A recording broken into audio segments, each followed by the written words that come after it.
Hey, I am Dave, and you're listening to another episode of Dying to Listen podcast presented by the Disc Golf Dyers Guild. Now, you may be asking, Dave, we haven't heard a podcast in quite a while, and you are right. The Disc Golf Dyers Guild has been extremely busy the past few months. Most notably, if you have not heard, the Dyers Guild will be at all the Disc Golf Pro Tour events in the 2024 season. And that was no small feat getting ready for that. So Austin, the other guy, is basically going to be living the gypsy life on the road following the Pro Tour. And it took quite a bit of effort to get him on the road, and we built a trailer from scratch. I don't know if that was the best idea in the world, but you can check out the behind the scenes and the making of that trailer on our YouTube channel. So definitely go check that out. And also, if you are at a Pro Tour event, come by and say hi. We could shake hands and stand around in silence awkwardly. So there's that.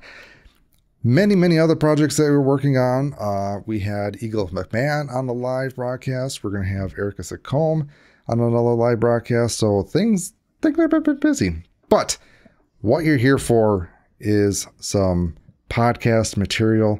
And we have Josh from Appalachian Disc Dye. Welcome, Josh. Hi, Dave. How's it going? It's going. So I said your name wrong. How do you properly say it? So it's Appalachian Disc Dye. Yep. So when I picked that name, one, I didn't realize how difficult it was to say. But then two, I being from Michigan originally, I used to pronounce it Appalachian. See, I corrected it so hard in my brain that I have to override now. I used to say Appalachian Disc Dye, and people would like look at me and they would be like, what did you just say? And I would say Appalachian, and they would go, oh, and I was like, okay, like I just gotta reprogram that. But I'm in the Charlotte, North Carolina area now. Gotcha. Oh, I said that wrong. Sorry. Oh, geez. How did you come up with that name for your disc dyeing thing? So I actually looked around at a handful of other dyers, and I saw Midwest Disc Dye, and I was like, that's great, super easy to say, and I didn't put that two and two together when I picked Appalachian. But I just really liked how I was kind of just a generic region, and then just disc dye for, you know, the branding purposes. So you're from the Midwest. When did you start playing disc golf? So that's a really long story, but so when I was a really little kid, I have like memories of being on disc golf courses and throwing discs from like earlier than age 5. And I, based on, you know, the situation that happened in my life, I kind of moved away from that for about 10 to 15 years and just didn't play at all. And I have these flashes of a course in Grand Rapids where there's like a big wall that you had to throw over. And I remember everyone throwing tomahawks as hard as they could over this wall. And so then I got to Michigan State, and I was at Michigan State, and there's a bunch of courses there. They actually just got their own disc golf team recently, after I left, unfortunately. But I had some friends who were into it. They invited me out, and they gave me just a Comet, and they actually just let me keep it. I still have it over there. And they just kind of said, you know, just have fun with it. And I've always been athletic. I played a lot of basketball, and I ran hurdles. And so when I picked up disc golf, it was really natural for me to, you know, just generate momentum. And now, you know, college ends and I get a job and I kind of stopped playing a little bit. And then I coincidentally moved down to Charlotte, North Carolina, and I was seeing a basket every like 100 feet. And I was like, why are there so many baskets here? I have a bag. Let's go, you know, see what's out here. And I realized I was about 1.5 miles from another round disc golf. And there's 10 courses within 10 minutes of my house. And so it's pretty quickly from there, I started playing almost every day. And now I play, if not once a day, twice a day, as long as it's not raining. That's awesome. Yeah, I was down there last year for the Pro Tour Championship, and I didn't realize that it is kind of a mecca for disc golf down there. I just never realized that. It's pretty crazy. I was at another round today, and I was talking to someone who was from Florida, and they were talking about how like it's not like the like there's, you know, 5 of us sitting at the bar watching the Pro Tour champion, not the Pro Tour champion, the Waco was on today, and they're, you know, we're all sitting there watching, everyone's super into it and having a good time, and the guy was like, yeah, there's nowhere in Florida that I can go do this at, and it's incredible that I have, where the Pro Tour Championship is. Nevin is like 10 minutes from me. I have Eastway, which is one of the, an awesome course. There's Hornet's Nest 10 minutes away. That's a top 100 course. And then, if I travel a little bit, there's North Cove up in the Blue Ridge Mountains. There's, a ton of stuff all over the place. USDGC is 30 minutes from me. Yeah, we always say we're spoiled. People come into town and they say, where should I go play? And we don't give them a course. We say, what do you want to do? How good are you? Like, do you want to go throw bombs out in the open, or do you want to go play a technical course? Because you have every option here. Yeah, that's awesome. When did you move down there? About a year and a half ago now. Gotcha. Were you basically a Michigan native?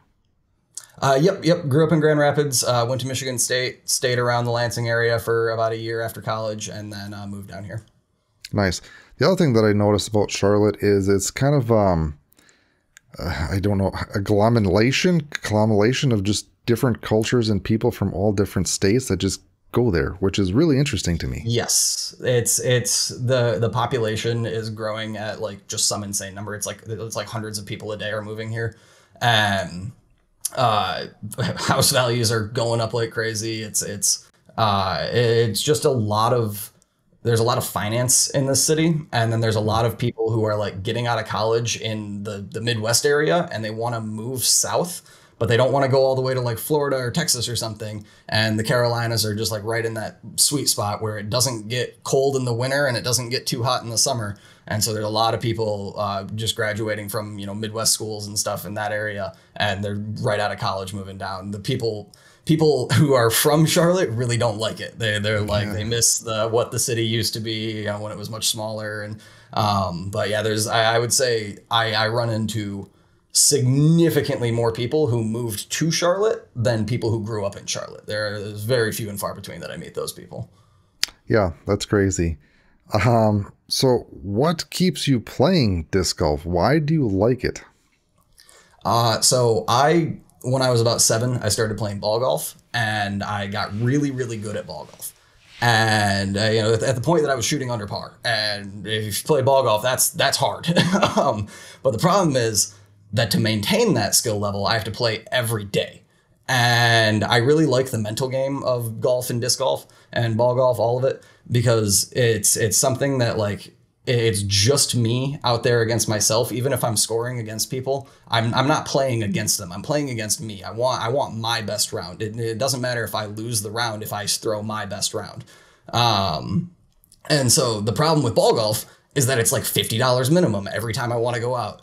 And so I'll maybe once a month at most go play ball golf, and I'm nowhere near as good as I could be if I played every day. But disc golf is something that I can still, have that.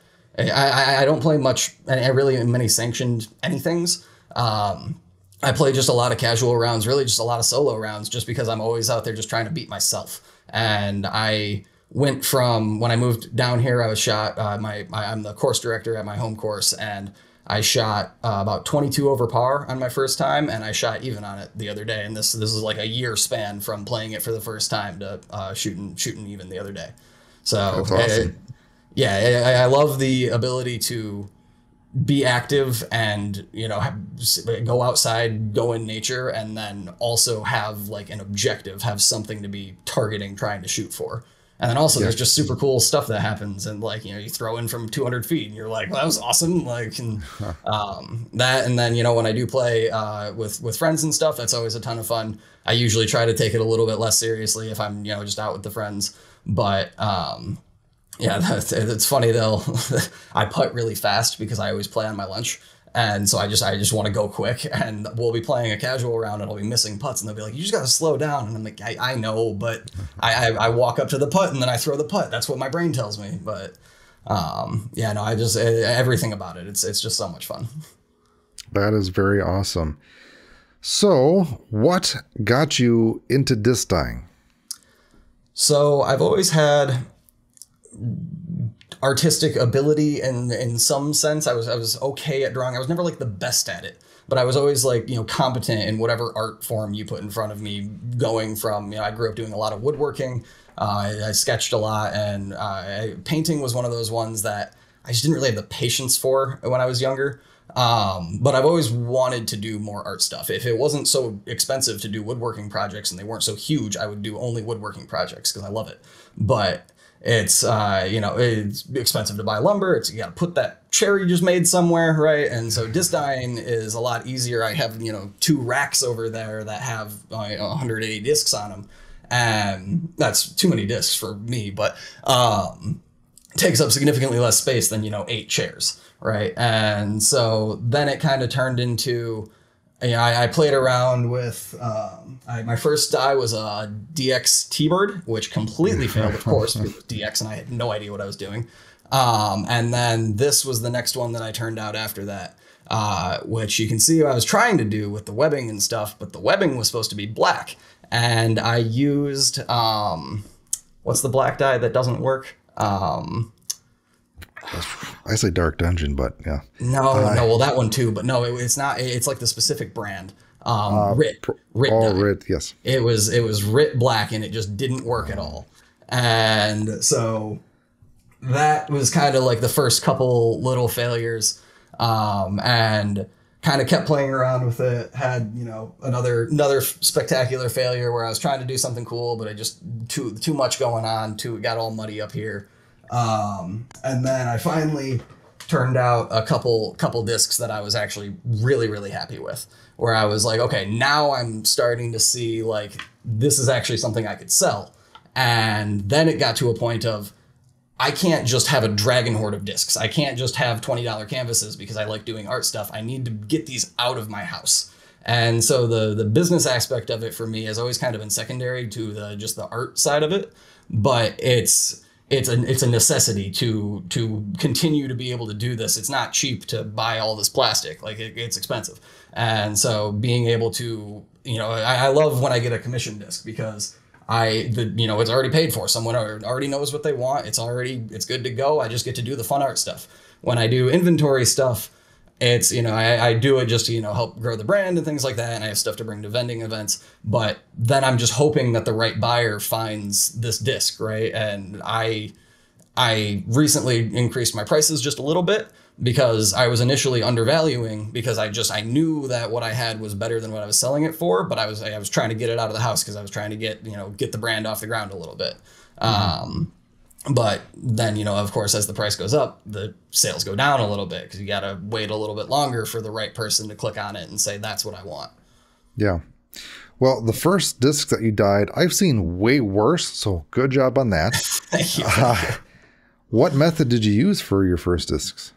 So yeah, this uplink, was, just a Floetrol bed that I tried to pull black over. And so it was an orange disc to begin with. And then this one, I used the what I call the dyes by red technique, and did the lines back and forth. Same thing, Floetrol bed though. That was really what I was working with at first because this was my first attempt of that wavy, the lazy wave, I think he calls it. Yes. And I know what I did wrong on this now. Like looking back, I had too many colors. They were the wrong colors next to each other. They were, I pushed the disc down a little bit too hard. And then this one was also, they were all Floetrol out of the start. And this was just me taking dye and just kind of blowing it around and reusing it, which I kind of want to get back to this a little bit. I've gone pretty far away from this technique, but this was kind of one of the first things that I was like, this can be cool. So what year or, when did you start disc dyeing? Like what year and date? So I actually just posted my, my 1 year Instagram anniversary. So I've been dyeing for a year and a couple months. I did a little bit of it before I posted anything. And then, I had 20 or 30 photos built up so that when I started posting, I could just post every day. So it's been a little bit over a year now. That is awesome. Where did you get your inspiration and learn how to disc dye? It was a lot of YouTube videos, especially after that DX failure. I pretty quickly went, okay, this should have worked. I bought, dye. I don't know why this didn't work. Because I was mostly Prochem. It was like a Prochem starter pack or something like that. So then I I started, obviously the resources on the Dyers Guild. I pull up that dye acceptability chart like at least once a week when I'm talking to people about commissions or I'm at the shop and I see a new disc that I haven't tried. So that resource has been huge. There's a YouTube video called "What's in My Dye Mixtures," and I don't remember who made it, but it is the best because he gives you ratios. And you can see on my wall back there, right above the color wheel, there's a little tiny piece of paper. That's all of my ratios. It's already written down. It's right where I do all the mixing, so I don't have to think about it. Because it was driving me nuts when I was looking at videos and people were like, yeah, I do like a splash of acetone and then like, that much Floetrol. And I'm like, well, how much is that much? Like, I really like scientific method. I want it to be repeatable, so I don't want just random mixtures. I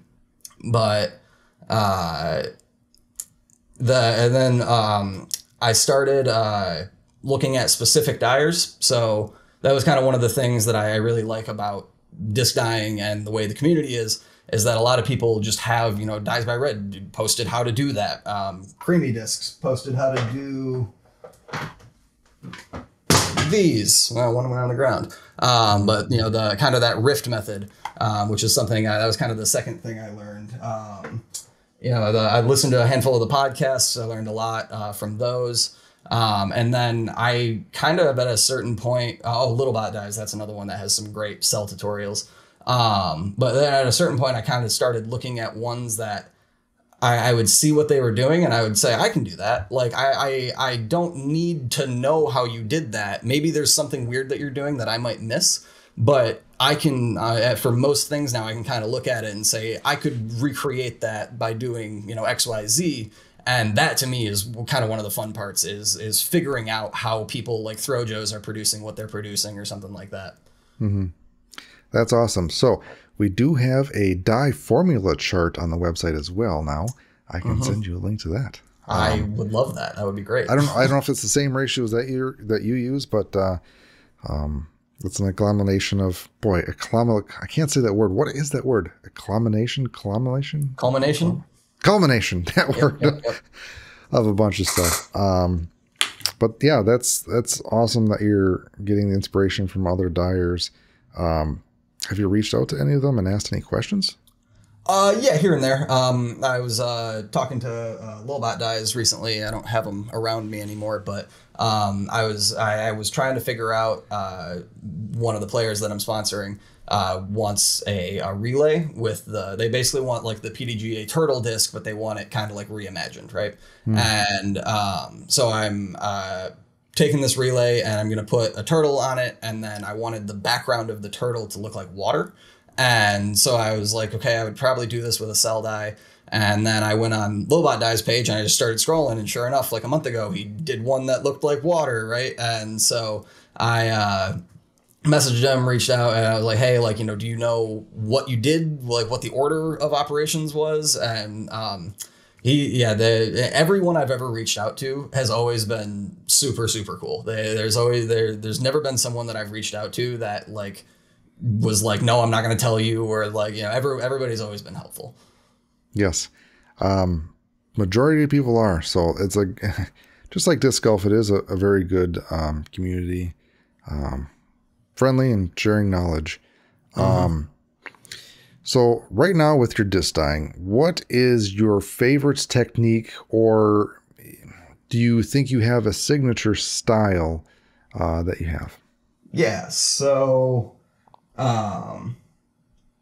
this will air later. I can show this. So this technique is by far one of my favorites with the lazy wave. And so for this one in particular, I'm actually going to do kind of what I did with these, where I do the wave and then paint the inside. And I'm actually using the laundry detergent mixture for painting. I tried lotion a little bit, and it really just didn't work for me. And then the detergent, it stays moist for the whole time, and then it's fully saturated every time. There's never been issues, other than like if I have really thin lines that I'm trying to hit, it does get a little bit runny, but usually that's not a problem. Usually the lines are thick enough that I'm painting within that it'll work fine. There's those, and then the other ones that I've kind of started to do recently are more kind of glue beds, and what I've started to figure out was that this was kind of an earlier phase of it, where I did a half and half, and then I had a mix back and forth. Also, I always love to do the spin dyes on the bottom. I do that on just about every disc that I can. But then I started to figure out like these are more recent ones, where I could take that same technique of going half and half down the disc and do completely different colors like green and red that normally you can't really let them mix at all. But then I could swirl them up by themselves. So if you look really closely in these, you can see they've got like different greens and different reds and different oranges. And then at the very last part, I do just like a couple big swoops all around through it. And it starts to give these like really, really cool marbled looks, which, it kind of spawned from trying to do ones like this, right? Where I was trying to be really, really neat in particular. And then what was happening was I would have like the black like would go off too much or something, or it would look weird in that one spot. And then I would be like, well, now I either have to like get all that dye out of there and then put more dye back in, which I don't want to do, or I have to just send it as is, or I have to now lose my original thought, which is kind of how I ended up with this, right? You can see the black kind of got a little bit weird. And so it started as something where I was like, this is frustrating me that I can't every time do this perfectly. And then it was like, what if I just commit? Like, what if I just say like, it didn't work. I screwed it up. Just make it work with what I got. Right. And so this has been, I've given quite a few of these out, for raffle prizes and stuff, and start selling them. This has really been my favorite thing that I've learned lately. That's awesome. It's fixing your mistakes, but now your mistakes is your method. Exactly. Yep. Yeah. I was like, this is just less stress. Like, it looks cool. So, do you primarily use clear glue beds then? So that's something that's really interesting that I've learned about glue. Is I buy clear school glue like everyone else is using. And I think it was Dyes by Emily on the podcast was talking about reusing the glue and just dumping it back into a jug, right? And so I started doing that, but I was separating all my glues by like, oh, these ones are dark purple, these ones are red, and I had all these different glue buckets. And then one day I was like, oh, I have this disc. I kind of just want to make it purple in these spots. And I have all this purple glue. And so I poured the purple glue into a dye bed and I put the disc on top of it. And 24 hours later, I pulled the disc up and there was no dye in the disc.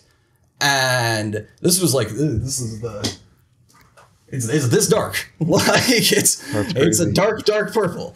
And so I figured out that I did some more testing and like this disc was dyed on that dark purple and there's no dark purple in it. And so I do, if I'm doing like a high value commission that I want to make sure everything is perfect, I'll use fresh glue.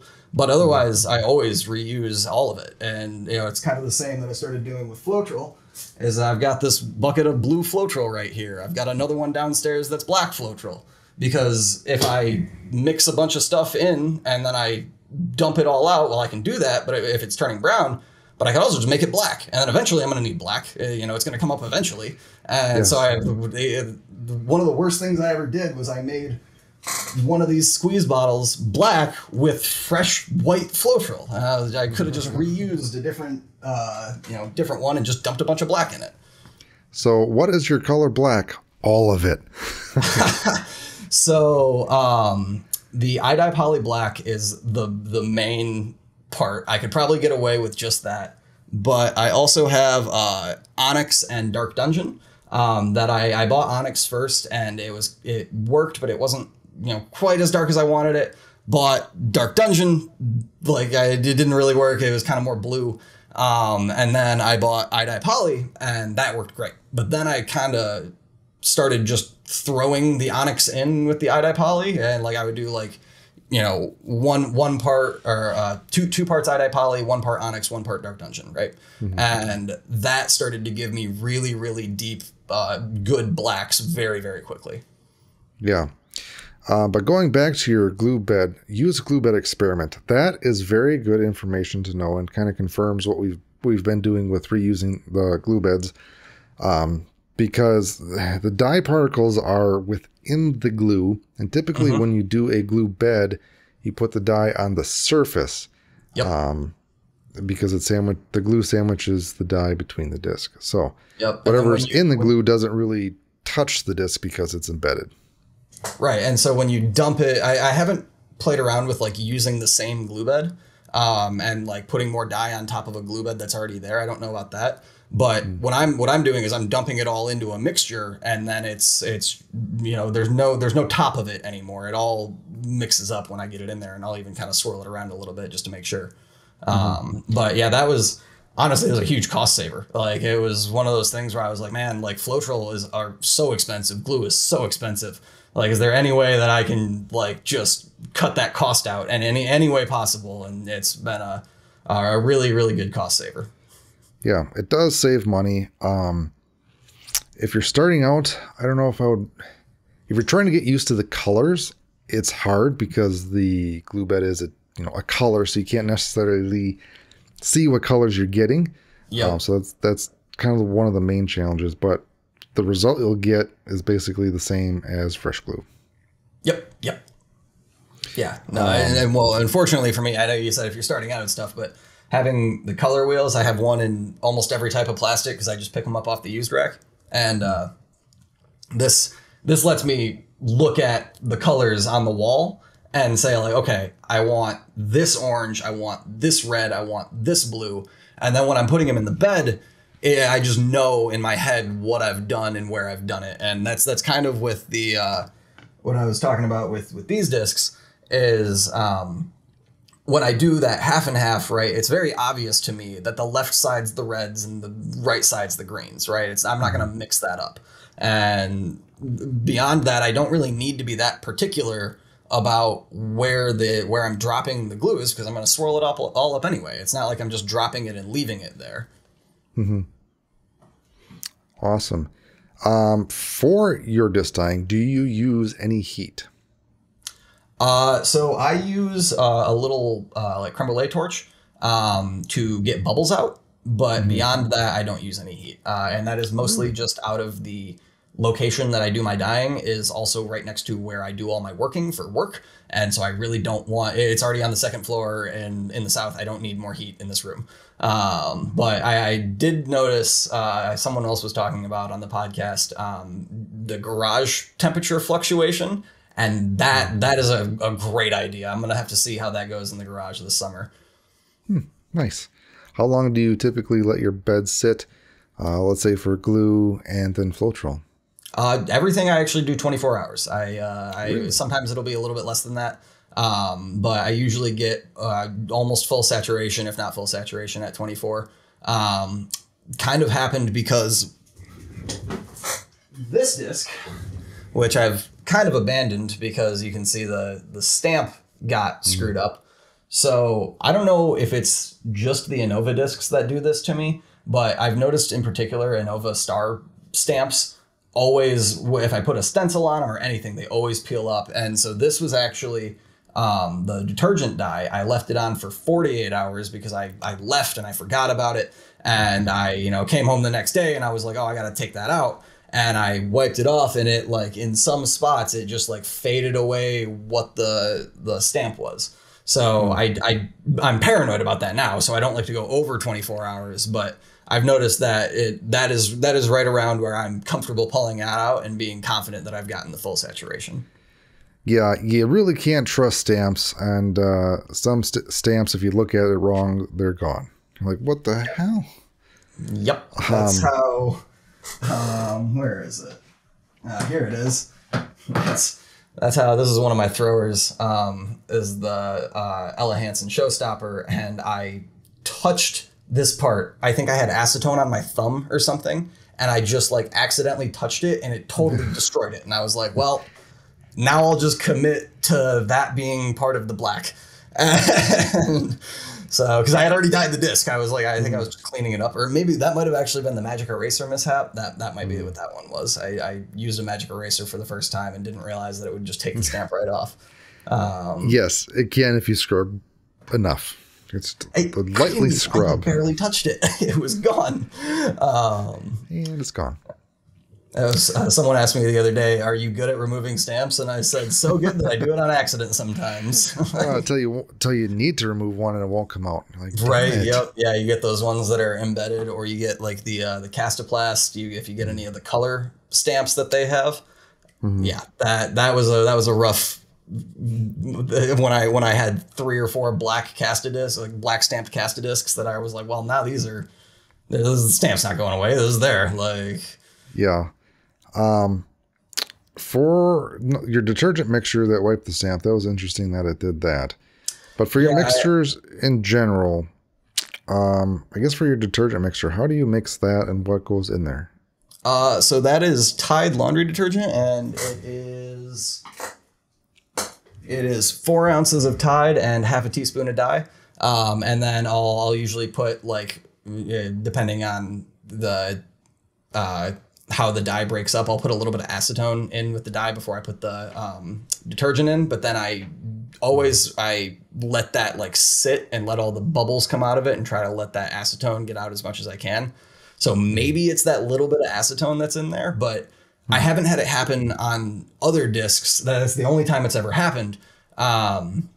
So I feel like it might have something to do with the time. It might just be that it's the Anova Star stamp, that it's just really touchy. Because I noticed something similar with the Rolos that I had when I took I did a stencil over the stamp of the first one I did, and I pulled the stencil away, and like half, like the top layer of the stamp almost like just completely came off. So I'm partially suspicious that it's just the Anova stamps. But I need to do further experimentation, but I don't want to do that because I don't want to screw up stamps for no reason.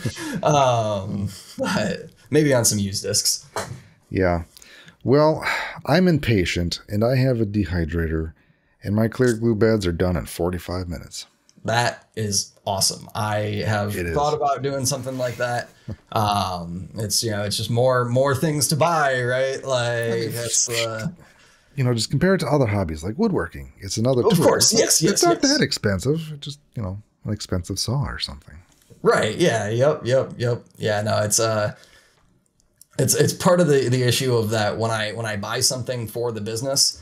I just justify it because I'm just like, I just need this to do the thing that I want to do for the business. But then I'm like, that money came out of my bank account. Like that was, it's the business's money, but it's my money. It's my business. Like, well, you got to do man math. So time is money. And if that tool saved you time, that tool is basically free. There you go. Yep, exactly. I think I'm going to go get a dehydrator now. Yes. Anyway, speaking of tool, what is your favorite tool or a tool that you could not live without for disc dyeing?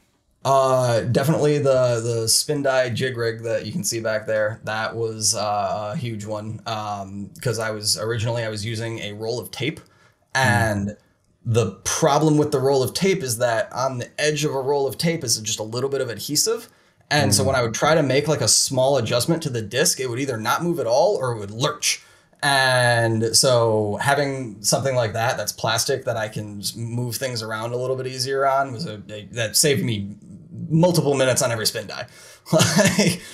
Well, that is a shameless plug for Dave's spin dye jig rig. So if you'd like to buy one, we have it on the Dyers Guild website. So if you want to, basically it raises the disc above the pin of the record player, and you can move the blocks to match the concaveness of the disc. Now, it doesn't center the disc, it just raises it above the pin. Yep. But you taught me how to center it at the Pro Tour Championship, actually. Yes, it's super easy. Yep. Yeah. Now, as soon as you took the Sharpie and were just kind of poking at it, I was like, why was I doing it the way I was doing it? Except for the other guy, Austin, he has a hell of a time doing that. and I showed him multiple times. I'm like, come on, Austin, you can figure this out. Sometimes it is really finicky and it just doesn't want to get in the right spot, but most of the time now I can get it pretty quick. Nice.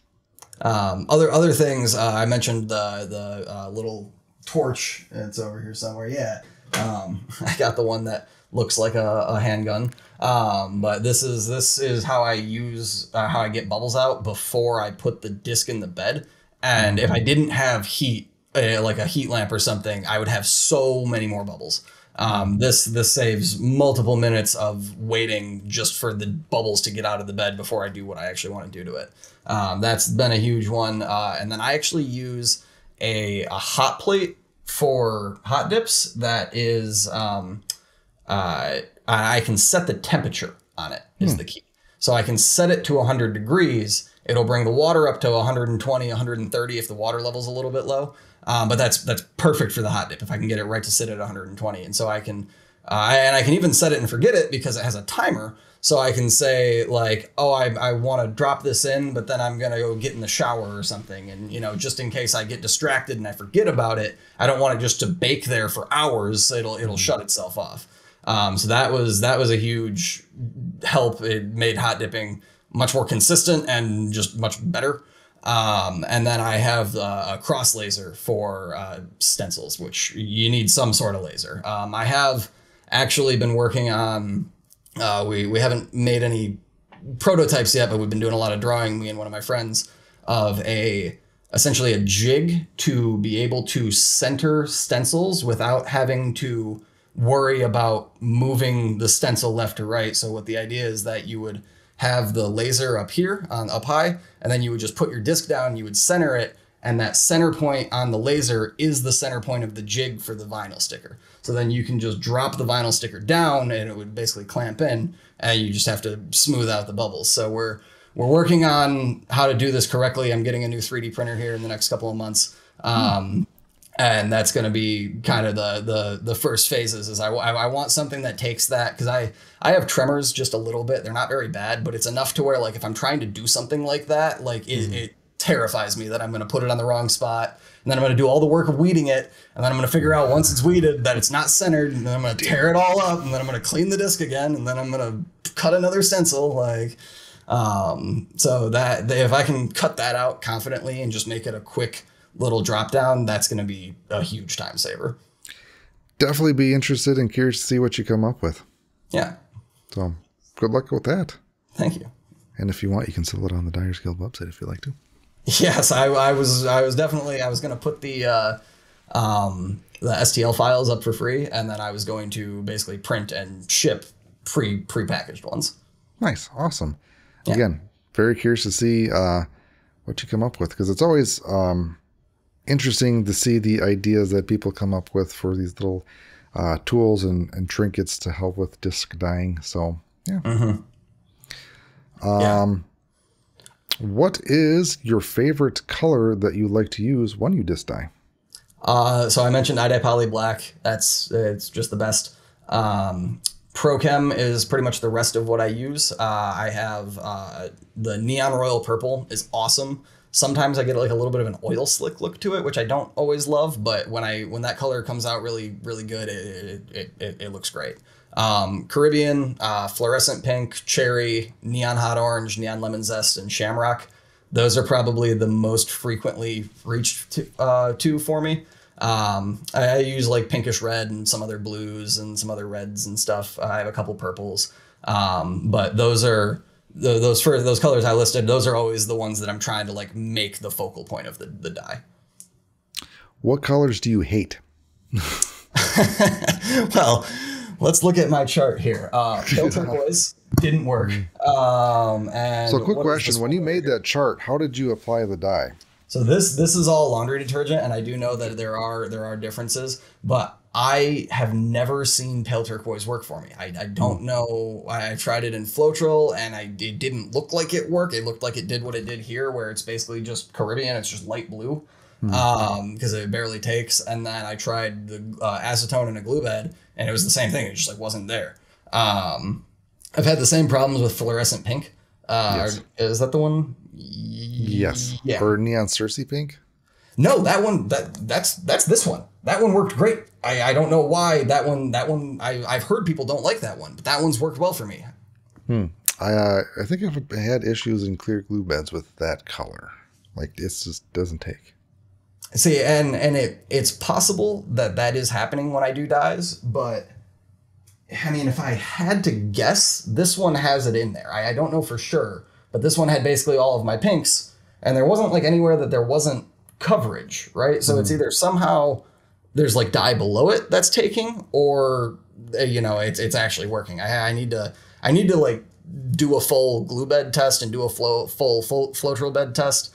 But I've also noticed like sometimes it's the plastic doesn't like it, and it doesn't like this one color, but it does all great with all the other ones. I did the Thought Space Mana in the glow plastic, and Neon Royal Purple didn't take it. Like it was there, but it wasn't like that dark, robust purple that I wanted out of it. It was more like what my like lavender or my lilac purple looks like, where it's much softer and lighter. So it's really hard to like want to commit a whole nother disc to doing a test like that when I'm like, well, I want to do what I did with my detergent ones, where I have a whole stack and I can see every plastic, how that worked. But like, that's one of the great things about being so close to another round, is that I can walk in and there's a used rack, and there are hundreds of discs on that used rack every day. And I went in today, I'll go in next week, and they'll be almost completely different, because there so many people are bringing discs in. So many people know that the used rack is there, and they'll see a disc and they're like, I either love that disc or I've always wanted to try that disc. And it's like $5 to $10. They're super cheap for the discs. But that was one of the best things for me when I was starting out to get better at trying like techniques that I wasn't as comfortable with. Was that I could grab a used, ESP, used star, plastic, whatever, and bring it home, do some weird test with it. And then, it's just a used disc. I'll either just trade it back in for the $5, or I'll throw it or give it away or whatever. So that was a huge help for me starting out, was that I wasn't only using fresh white plastic that I was like, I got to do this right. Like there were a lot of discs that I was like, yeah, I don't care about this. This was $5. Like, just see what it does. Nice. And speaking of plastic, what plastic type do you like to dye? ESP is probably my favorite. Star is also definitely up there. Star, Neutron as well. And then Casta K1. Casta K1's actually, if Casta didn't have the problems with the stamps, I would say that's my favorite. But the problem is that I have to find, also they have the Berg, and I hate dyeing the Berg. But the problem is I have to find the metallic foil stamps, because those are the only ones that they have that wipe fully clean. And so it kind of just makes it harder for me to get them for my purposes. So I do love using that Casta K1, but it's not one that I'm using regularly. So you are relatively new. I don't know how much you've experienced with fading with your dyes. But notoriously the Castaplast K1 does fade fast. Okay. Have you noticed your ESP plastic that you've dyed to fade as well?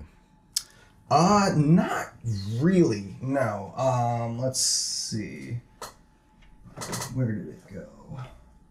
So this is the ESP Buzz, and this is, I probably did this about a year ago, and to me, it looks exactly the same it did a year ago, and I was throwing it for a while. I, left it out in the sun once or twice, I'm sure. Now it sits on a shelf, but it seems to be holding up really, really well. Another, well, I guess this is Discmania S-Line, but I did this one shortly after, and this was the first one I did like the full thing for myself.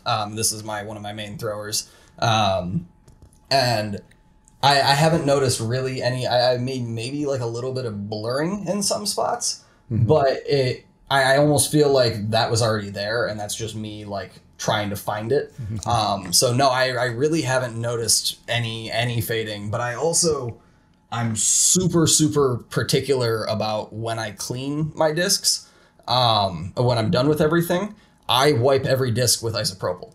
And I know there's a lot of people that don't do that, or they just use soap and water or something like that. And what I noticed, I actually have it over here still because I need to fix it. But this one, you can see it just like faded a bunch as soon as I put the isopropyl on it. And so in my mind, what that meant, in my opinion, is that the dye didn't actually fully set into the disc. And that was still residual dye that was on the top of the disc. That even though I soap and watered it, it still is that little bit of residual that's not coming all the way off. And so then when I take the isopropyl to it, I'm getting that off of there. And so in my mind, that should prevent that kind of like fading effect, where it's very plausible to me that a disc that is faded, it's actually that little bit of residual that never actually got fully cleaned, right? Or even if it smudges or something like that. And I still have to, time will tell if I'm right. But that was when this disc almost like completely, because like I have the picture, I looked at it the other day. It was like so vibrant and bright, and then you can see even the blue kind of stayed. As soon as I took that isopropyl to it, all of that dye wiped right off. That is a very interesting theory. And I want to test that on the detectives when they get to that. Okay. Yeah. No, I'm very curious. And it's one of those, it's difficult because time is the biggest factor with it. And you're talking about years of time, right? To get a disc to actually start to fade to a significant point. But that's I notice it with spin dyes, especially.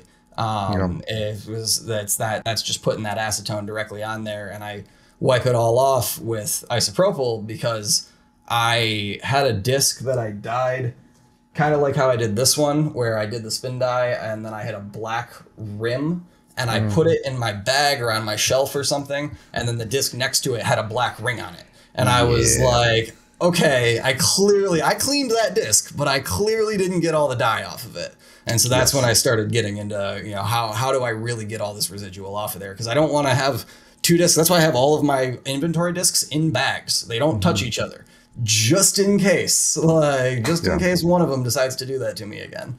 But no, I know a lot of people do just soap and water, just because it cleans it off, and then you rub your thumb on it, and there's no dye that's coming off. But I've definitely, after the soap and water, done isopropyl, and you can see it on the paper towel or whatever you use that there's more there. Yeah. So when you use the isopropyl, first, what percent isopropyl do you use? 70. 70. Okay. And you wash your disc first, then you do the iso? Yes. Yep. So I'll wash it with soap and water, and then I will like the very last thing I do is I take a paper towel, I splash a little bit of isopropyl on it, and I go over all of the. If it's a spin dye, I'll take a little bit more time because there's definitely going to be more residual on there. But if it's like a float roller or glue bed, I've noticed it's not as bad. But then I'll just quick hit it with the paper towel. Takes a minute tops, and then it looks great. So the question that I was alluding to is, do you have any issues with the dye smearing? Say you have a black stencil and that black dye getting places where you don't want to when you do that iso wipe. So that's an interesting point. The black, this was one of the things that led me to this isopropyl, theory and this method, is that I would do a stencil and then I would wash the stencil and then I would dye the next part. And then I would wipe it all down and it would smear, or I would hit it with a little bit of isopropyl and it would smear. And so what I started doing is whenever I do a black hot dip, first thing I do is I walk it over to the sink. I wash it off as best I can with, soap and water. And then before I take the stencil off, I hit the whole thing with isopropyl. I'm patient with it. That was one of the big things, is like, you'll take the cloth away and you'll be like, okay, that's black. Get a fresh piece of cloth, try to get down there. Go. Nope, there's still black. And it'll be like a minute or two of it's still there. Am I going to take the stencil off if I keep rubbing? It's taking forever. And all sometimes the pieces of the stencil will flare up because I catch it on the wrong spot and the glue gets off or something. But once I started doing that and started doing it really, really thoroughly, I completely, I have not had that issue since with that black spreading to the other areas. Gotcha. Yeah, because I know I had that issue, but then some other people had that issue too. But I do the isopropyl alcohol after any stencil work that I do, and I do a spin dyes, but I've never done it kind of as a finishing thing, like after I did a stencil glue bed. And I never did that because I was always worried that it was going to smear, even though I thought I took all the dye off on like the stencil, but very interesting. Yeah, and I do get that a little bit with the spin dyes, that it'll kind of give me a little bit of smearing sometimes, but I've noticed if I don't have, like, if I don't like soak the paper towel in isopropyl, right? If I just get it like damp enough with the isopropyl, it doesn't it doesn't make it watery. And so then what I can do is I can like go in a circle with the paper towel, and I'm not like pushing it across, and there's no like puddles that are forming. And that's gotten a lot, at least for the spin dyes, that's made a lot less smearing happen. Nice. It's always fun. I always learn something new. That's great. Yep. So let's switch topics here. What inspires your disc dye creations?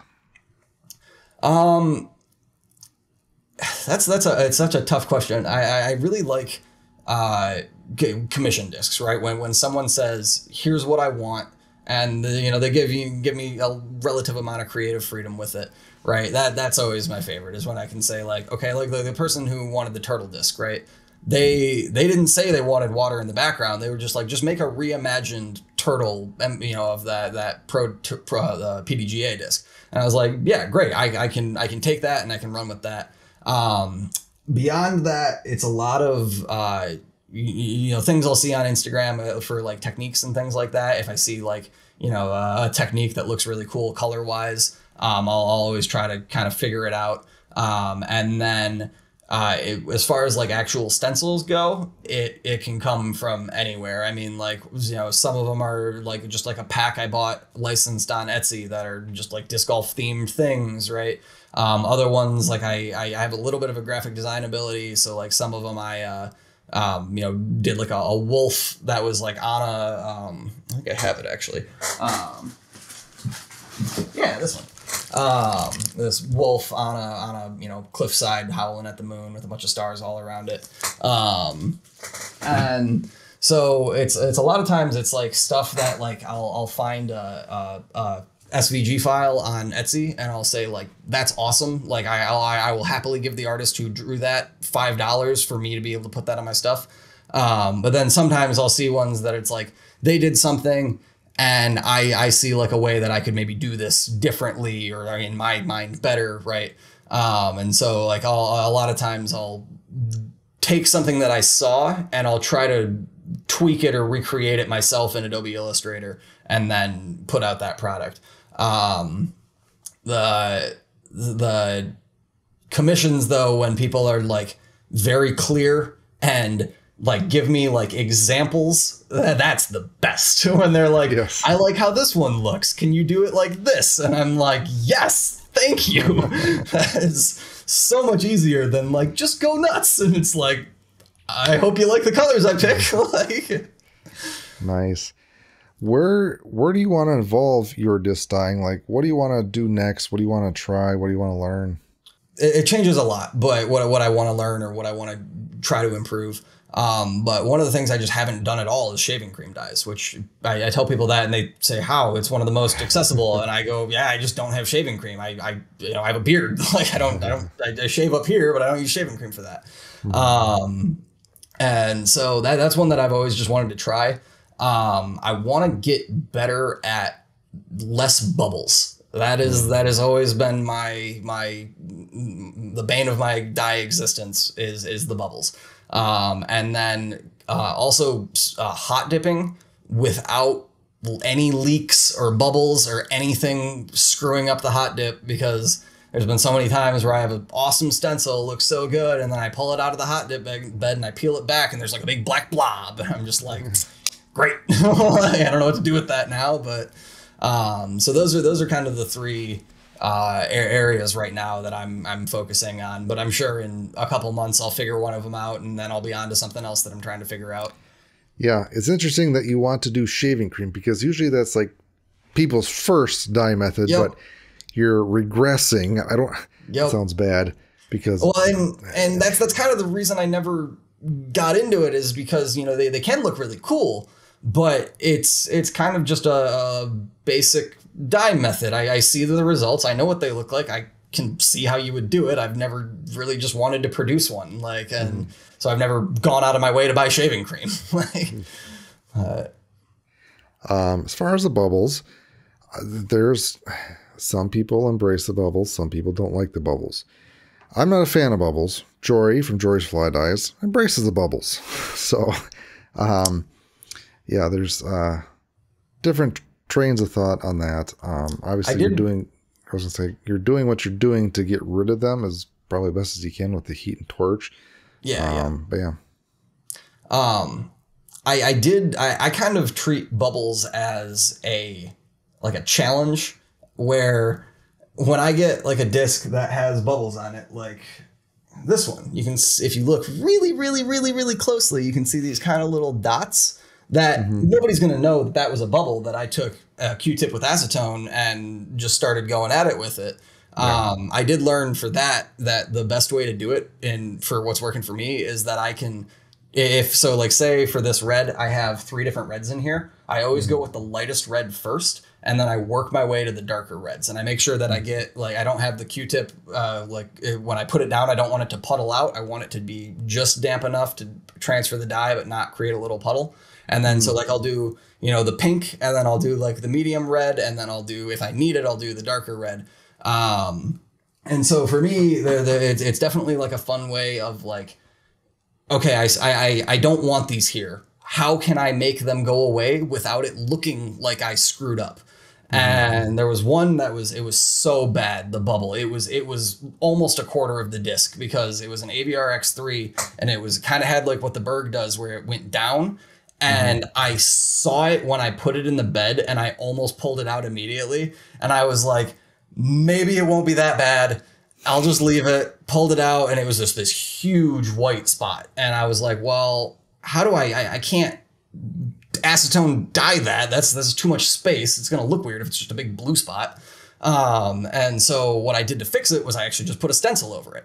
I found a stencil that had a spot that was big enough to cover it and stenciled over it. And then I kind of touched up some of the little parts that the stencil didn't get with acetone, and it was great. And I was like, sweet. So it's definitely something that I don't want them, but if they happen, I'm always trying to find the way to get around them, to get it to that it's not going to work. The ones that I'm still trying to figure out how to do it for these ones. When I get the bubbles in here, it kind of works with the acetone Q-tip, but not really. So those ones I'm a lot more patient before I put it in the bed. I make sure that I give it time to sit and hit it with the torch and make sure that there's no bubbles trying to pop out of it. Yeah. Disc dyeing is basically just fixing your mistakes all the time. Yep. I'm curious with the bubbles. Yes, you use a torch, but I'm curious if the longer sit times affects that, where there's still bubbles that are in the glue that just over the 24-hour period just come up. And 2, I'm curious to know what brand glue that you use to see if potentially thinning out the glue would help to make it more or less viscous, so it's more liquidy. So I have used 3 different brands of glue. I started with, do I have any of it? Yeah, I started with this stuff. This all-purpose clear glue that I found at Hobby Lobby. And then I switched to this one, the Amazon Basics, just because I ordered a bunch of it and I was curious. I have found more bubbles with this than the whatever that colorful stamp one was. And now I'm just using the Elmer's clear glue.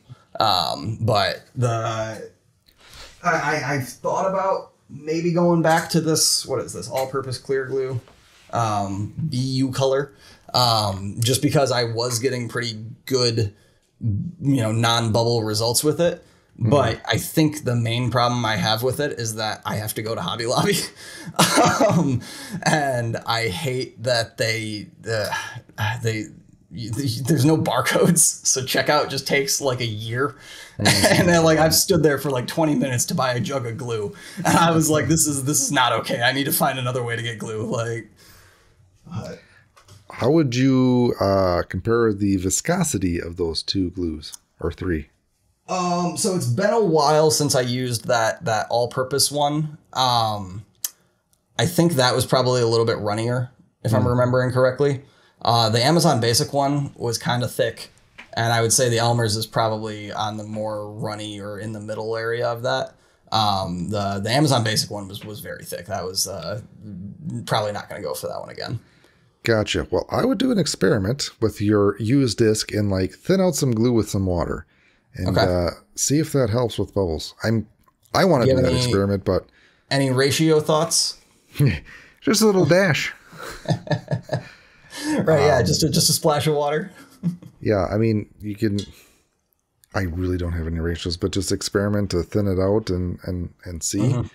Obviously, don't want it necessarily too runny, but right, yeah, definitely curious to see what your findings are, because I definitely want to do that as well.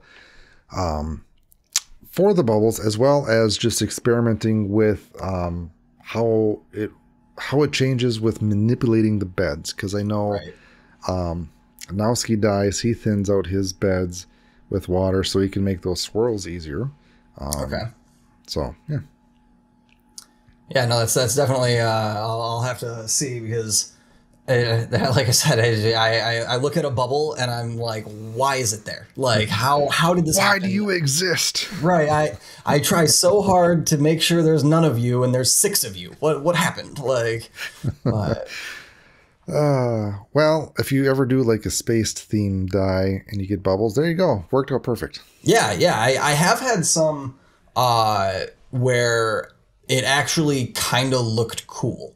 Where it was like, this was definitely not the intent. And one of them was kind of like a blue glue bed.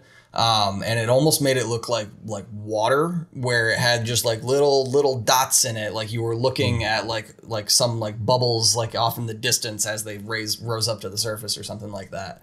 So I have had the few times where it was like, oh, that was a cool looking bubble. But most of the time it's like, why is this there? I don't want this. Well, speaking of challenges and with disc dyeing, like, what is the hardest part about disc dyeing, and what's the easiest part? For me, the hardest part is the social media aspect. I do not like social media as like a person. I don't like it because my degree in college was actually kind of just how to manipulate you through a screen. And I was like, oh, this is just terrifying. I don't want to be anywhere near this. And so I kind of switched career paths away from it a little bit. And I personally try to not use a lot of social media, but then it's the problem of that I'm trying to run a social media brand. And so if I want the algorithm to look favorably at me, I have to be interacting. I have to be doing the social media thing like I really, really care about it. And sometimes I'll just like check out of it for like a week. And then I'll be like, oh my gosh, I got to start posting again. The algorithms are going to not favor this at all. And some of these posts aren't going to get any views. And so it's definitely like, if there's ever anything I'm going to outsource, it's going to be that I probably shouldn't spend the money to pay someone to do that for me, because I'm very capable of doing it myself. It's just like, if there was one thing I was going to pay someone else to do with this, it would be the social media management. The easiest part for me is actually all of the like design prep. I don't love like, mixing dyes and stuff. It can be kind of therapeutic, but sometimes I'm like, I've just been doing this for an hour. I'm over it. And so like the early prep stuff, I can, take it or leave it. But the part that I really like is when I look at a disc and I look at the stamp, or making the design, and then I'm picking out the colors, and I'm kind of thinking like, okay, what do I want to do here? How do I want to lay this out? That's by far my favorite part. The part that comes after that is significantly more stressful, where it's now all of this is ready, execute. And sometimes, you get a bubble, and sometimes things don't work. And so that is by far, if it's a disc that like is a commission disc, especially. I'm always super, super, super particular, and it's stressful to have it be, something that's already paid for, and I got to do it right. With an inventory disc, same kind of thing. Definitely, I want it to be exact. With my own discs, if I dye a disc for myself, I will take until the end of time if I want to, or I'll do it in 2 minutes. It's whatever I'm feeling that day. But I don't dye as many for myself because I have enough for myself right now. I don't need to have any more. And if I do get some new discs in the bag, I'll dye those. But right now, almost half my bag is dyed and the other half won't take dye. So,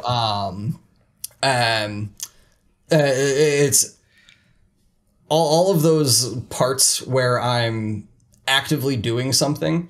It's probably the most therapeutic part of the whole experience is like the methodical nature of putting the dyes in the certain locations, hitting the bubbles out with the torch, even just like putting the Floetrol in the bed for the first part and just watching it kind of spill out.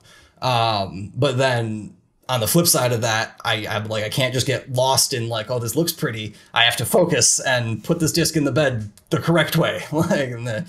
Make sure I don't screw that up. That's really, I think, honestly, all the other steps, not that bad. That's the one that I get to, and I'm just like, oh man, if there was an easier way to make sure that I did this right every time, it would be awesome. But nice. Well, I think a lot of artists, if they do want to make this a business, don't realize that you're not also, say, a disc dyer. You are a content creator on the social medias. All praise the social media algorithm gods. But yeah, it is a lot of work because you got to create the content and promote your business if you want to do that. You just can't create good artwork and expect it to sell. Although that would be great if it did. That's not how it works. Yep. And it's part of the issue of, if I was making content about me going and playing disc golf, one, I would probably no one would watch that. I don't know why you would want to watch me. But two, like you could create hours upon hours of content very quickly and easily, right? But with disc dye, it's like 40 minutes of actual work to get the disc in the bed. And then for me, it's a 24-hour period and then 5-10 minutes of cleaning it afterwards, right? And that whole process isn't cheap. It's not like I'm just filming myself playing disc golf. I had to buy that disc. I had to buy all that dye. I had to buy the glue, right? And so it's really hard to keep putting out content when the time and the cost that it takes to create the content that I want to put on my page is so high. And I've talked to Joseph at another round occasionally about this. And one of the things he said is you just have to keep throwing coal into the furnace, right? Because if you just keep shoveling something in there, eventually, if you're all your stuff's hitting doesn't have to be an ace every time, but it has to be a quality shot, right? For them, eventually one of those will pop up, right? And it'll get a lot of views. But if you're only able to post once a day, if that, you're not going to be shoveling enough coal into the furnace for it to actually have a substantial and reliable ability to take off. Yeah.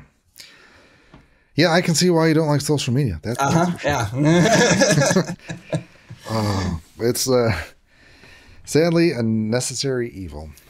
Unfortunately, in the time we live in, it is, especially if you're trying to do anything business related, right? Where you're selling to an end customer. If you're doing B2B, you don't necessarily need it, but it's the problem of like what I don't like about social media is that it's brands trying to run it and advertise their product. And then that's what I'm doing. And so it's even harder for me to be like, I want to spend my time doing this, but I've become the thing that I hate. Yep. Live long enough to see yourself become the villain. Oh, geez. So have you had any fail stories with your disc dyeing? Because I know your second half was, what was the easiest part of disc dyeing? But what fail stories have you had? There's been a few that, especially early on, that were mostly related to plastic. And So that was kind of that was definitely a learning curve. The dye acceptability chart really fixed that for me. But it took me time to find that, right? Like, you know, it was the first disc didn't work and I was like, what's going on here? And then I started Googling and I was on some Reddit posts. And then eventually I found the resource that has all the information. But, you know, as a new dyer, I had no idea that was anything I had to be concerned about. And so there were a couple discs I did right out of the gate that just kind of didn't work. I showed that uplink that the black didn't work and stuff. But I haven't really had many spectacular failures. There's always been a way for me to get around it. There's never been a disc where I was like, this is just ruined. I don't know. There's no saving it. Like there was always something I could do. Even if it was just like doing a spin dye black on the part of the stencil that got the bubble. Like, you know, it just covered up the little spot where it bled and it looked intentional. And so there was always some way that I could find to take that error and at least come out with something that I would either bag or I give away a lot of discs as raffle prizes. So, you know, if there's one that I got the stencil off just a touch, I'll give that away. But there haven't really been any that since I figured out the plastic parts and I figured out the dyes that I wanted to use that were really, you know, I have had significant issues that I was like, there's no saving this. Righto. Well, that's great. Knock on wood that you don't have any fails. Yeah, here's hoping. There's been a couple times where I like screwed up the stamp or something, but you know, it's always something I could work around. Yeah. Where is your dye lab setup? I think you said it was in your office. Right here. Yes. So I have conveniently this little cart right here that has all of my dyes on it. And it's got a bunch of other supplies. It's got shelves below it. That used to be our bar cart, and then we got a different bar cart, and I was like, sweet, this is perfect. And then you can see back over there, I've got my turntable, which is actually my grandpa's old Pioneer PL50, which is like from the 70s. That it doesn't really work great as a turntable anymore because the motor doesn't consistently spin at the right speed. Yeah, you'll like turn it on because it's belt driven, it's not direct drive. And you'll have to like spin it a little bit sometimes to like get it to start moving. And then it's like, okay, we got it. We're good. Or if I like push down too hard, it'll slow it down and then it like won't come back up to speed when I let go. So that's always been, I would love to replace it, but it does the job, you know, it's gonna work. But that's all on a card table over there that I have a bed sheet on, that I just had a spare bed sheet laying around so that I could kind of, you know, clean up the mess.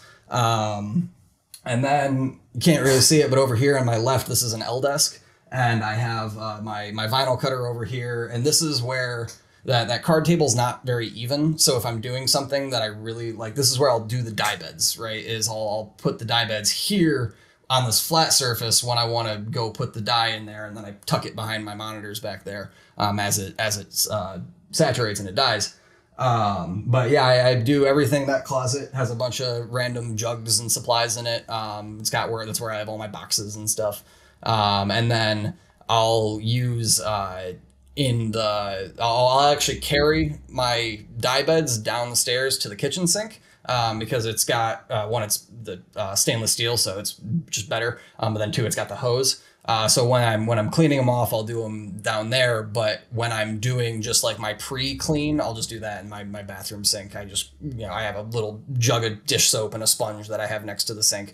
That's where I do the pre-clean. So I kind of all over the place, but most of it happens like right where I'm sitting right now. Gotcha. You know you're from the Midwest when you have multiple bar carts. Yep.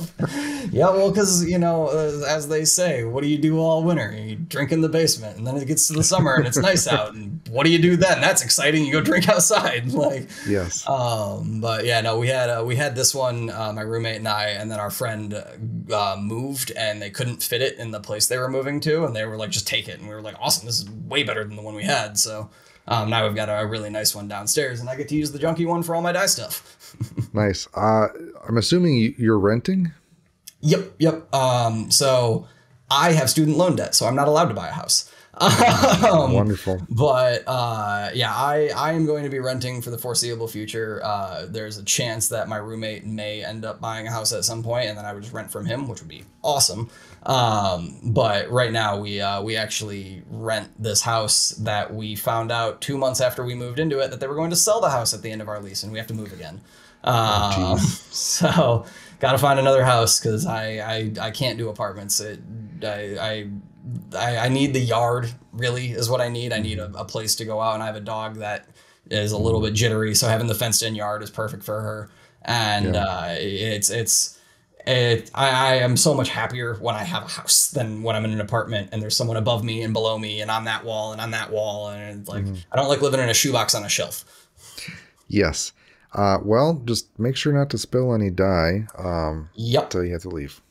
Yep. I did get a little bit of it on the wall at one point because it like the acetone dropper like exploded and it just like sprayed it, but I magic erasered it and that got it off pretty good. The only spot that there's been, other than I have a rug in my bathroom that I accidentally dropped black dye on, which is fine because it's the rug. But the sink in the bathroom, I was actually using that to clean discs for like the last part of it for a minute. And now there's like a little pinkish tint to that sink because it just like some of the cracks in it kind of absorbed some of that dye. And then I was pretty quickly like, can't use this sink, and then go downstairs. But yes. Well, if you're going to dye, make sure you dye in a place that if you do spill, that it doesn't matter. If you can help it.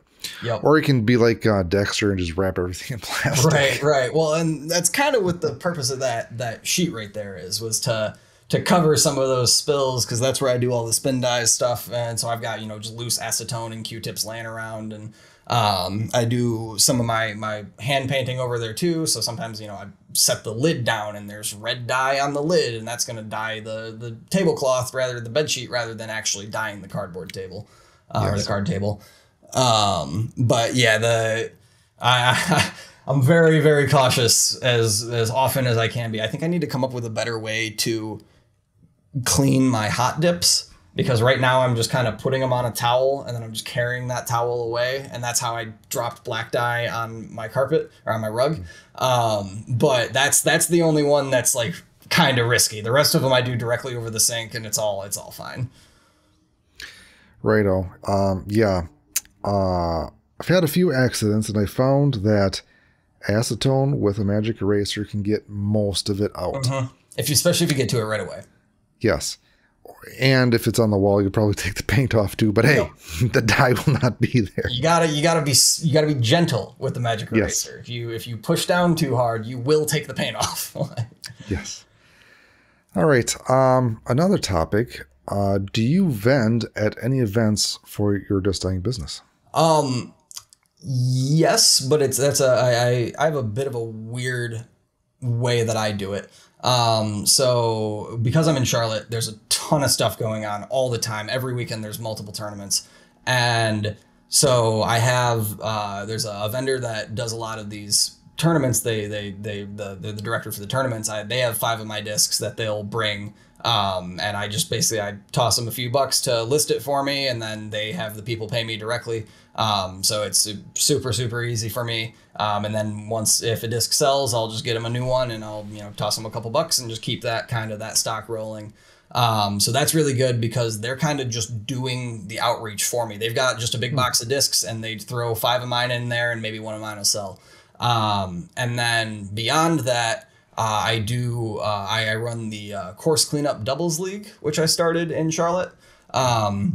Basically what we do is we go to a different course every week, and we clean up trash on the course, clean up all the deadfall, and then afterwards we do random doubles, and we give out 2 CTPs per card. I raffle off one of my dyed discs. That's what I was talking about. I give away a lot of discs. But I'm able to do this because Another Round, Scorpion Discs, Anova, Trash Panda, they've all been generous enough to sponsor this. And so we're giving away, one day we gave away 12 discs because there were like 20 people that showed up.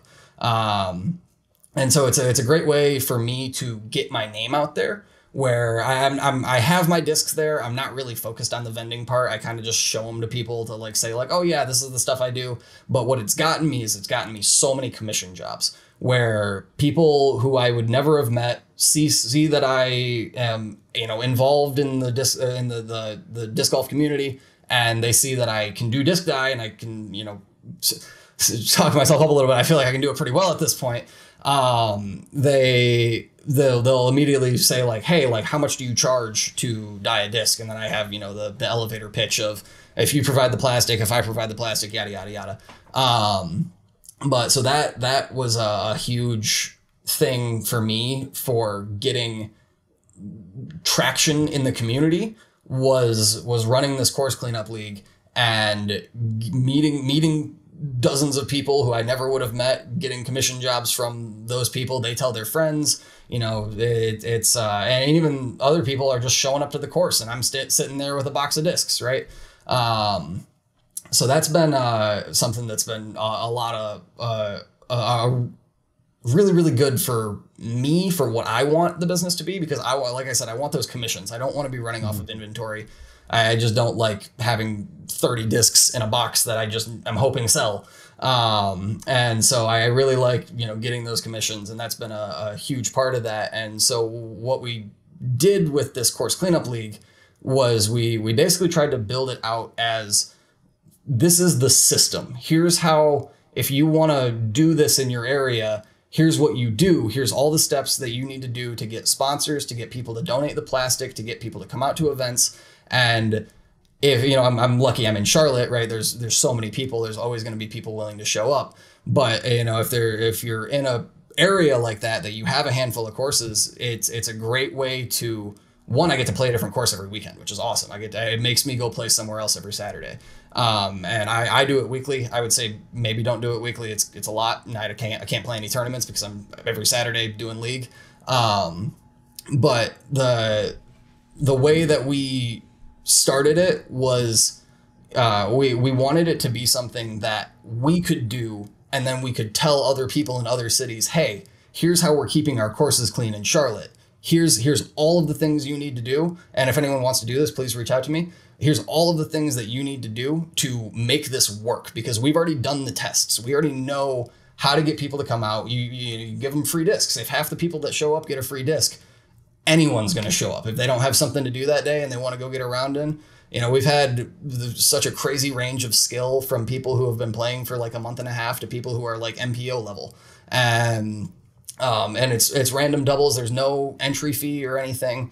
So your entry fee is you going and picking up trash, right? And so because there's no entry fees or anything, I worked out with the club, the Charlotte Disc Golf Club, that I don't collect money from these events, so I don't have to pay to run these leagues. What I'm doing is basically just organizing volunteers, and they're letting me just, you know, run the courses that I want to run. But it's awesome when you go and you play, you go and you clean up all the trash, and then you play the course immediately after. It's so good, because I'll walk a course like Eastway that we have here that before it was a disc golf course, it was basically a trash dumping ground we've gathered.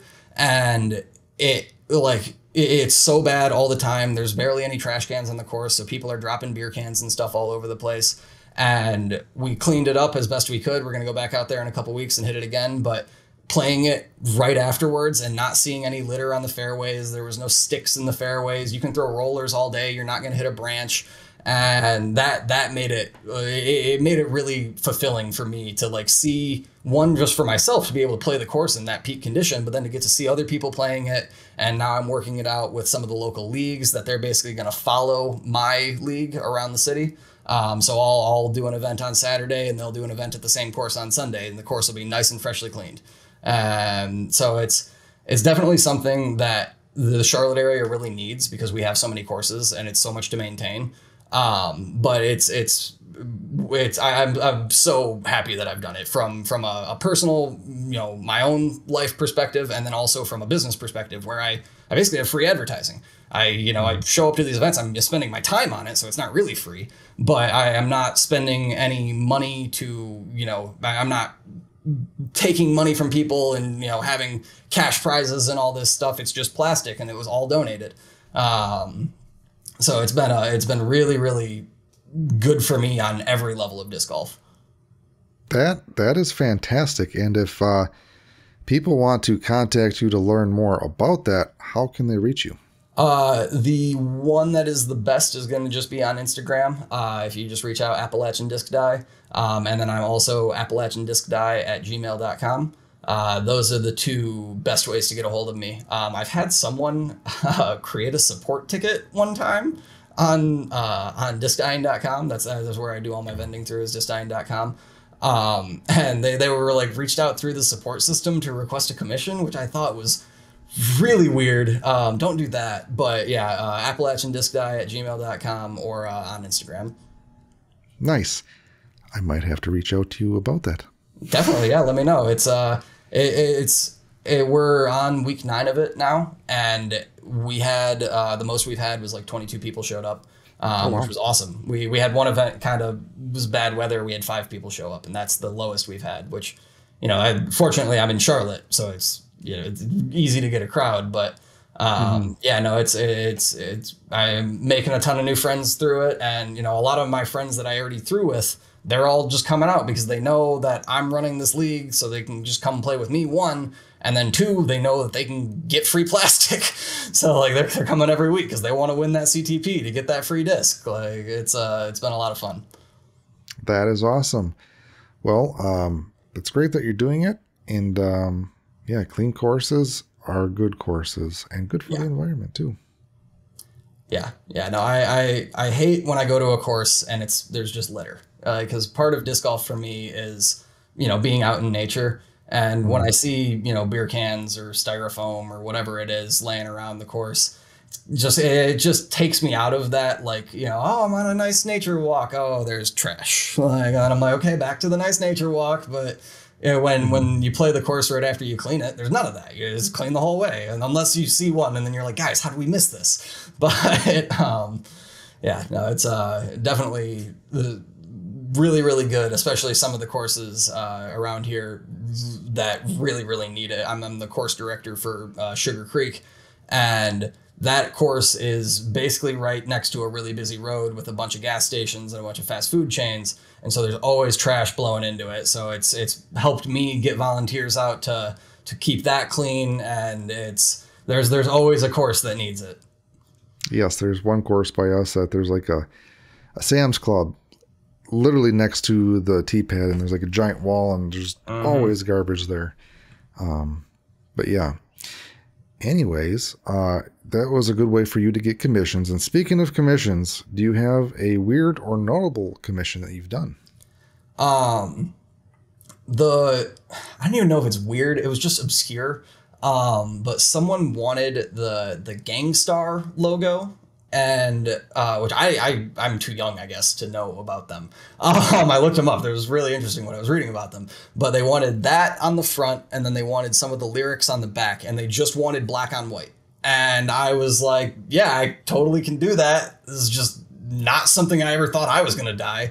But that was just the most obscure one. The one that I did recently is probably my favorite, though, where one of my friends bought 3 of the Anova white discs that they just ran like a month or 2 ago, that were bottom stamp white discs. And I did, he bought 3 of them, and I did the Zelda Triforce. So each disc had one of the triangles, and then they had like a different glue bed swirl with the different colors that were associated with them.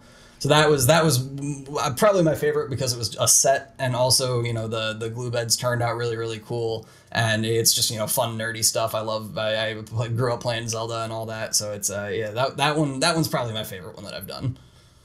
That is awesome. Well, hopefully he doesn't lose one because, well, it's a set. Well, those ones are going on the wall. So, but I was kind of like, you could throw these. Or you couldn't.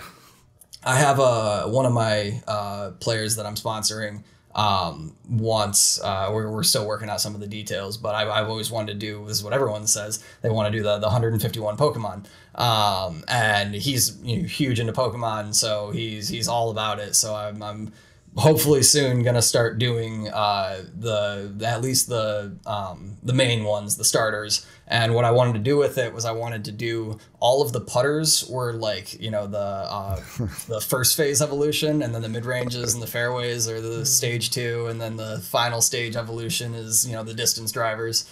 That's awesome. Yeah. But that's I think going to be the next big commission project. Well, that'd be awesome if you can get like 150 disc commission. Right. Yeah. I don't know if I'm going to get one person to buy all 151, but we'll try. Yeah. So for the new disc dyers out there, or even some of the veterans, do you have any tips or tricks or words of wisdom that you would like to impart on them?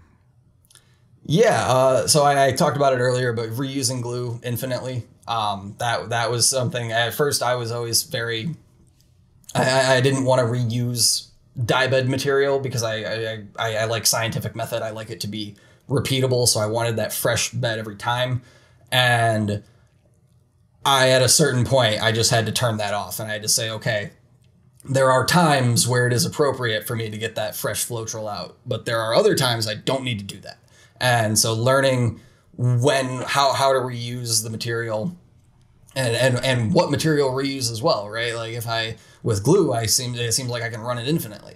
With Floetrol, you know, I got to just dye it darker if I want it to be, you know, if it's dark purple, I'll just turn it black and I'll just throw it in with the black.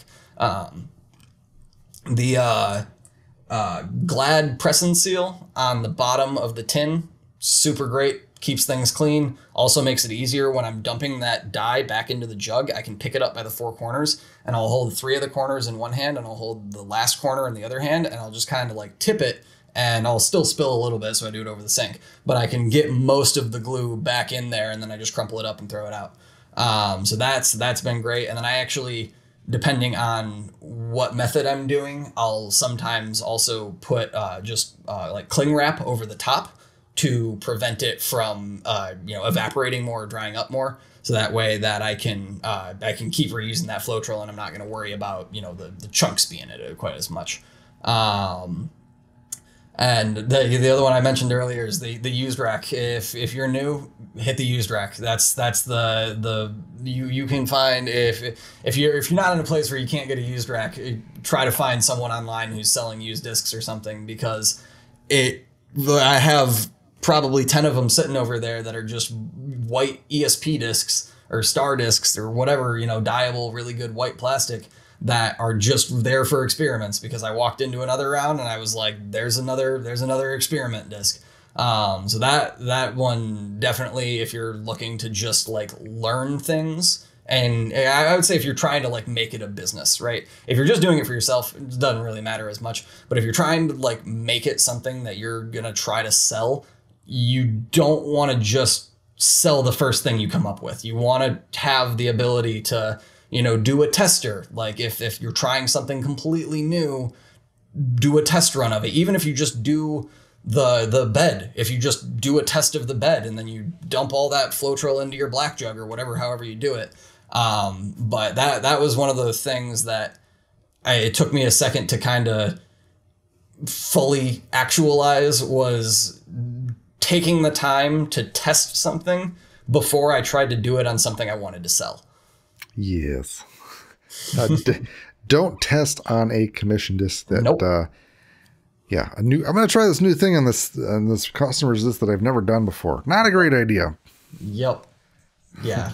No, always, especially with a commission, always be confident. If someone says, you know, I want this commissioned, and you're not sure about it, just be straight up with them. Just say like, yeah, I can try it, but I am not like, this is not what I do. This is not like the thing that I specialize in. So like, I can definitely do it. I can do my, you know, do the best job I can do to try to get it as close to what you want. But if you want that and you really want it like that, go buy it from that guy. Go to that guy and say, hey, you are the person who does this the best. That is the person. If you're, you know, like I said, I'll always try to figure out what they did, but at the end of the day, they know what they're doing. They already do it. So yeah. All right, Josh. Well, I learned a lot about disc dyeing, but we'll get to know you a little bit more on a personal level now. Sure. So the first section that I have is favorite faves. What is your favorite band or song? So that is, I'm sure you hear this all the time, is the hardest question to answer. I listen to almost all types of music. The only thing I don't listen to is stadium country. I will listen to metal. I'll listen to EDM. I don't care. I love all kinds of music.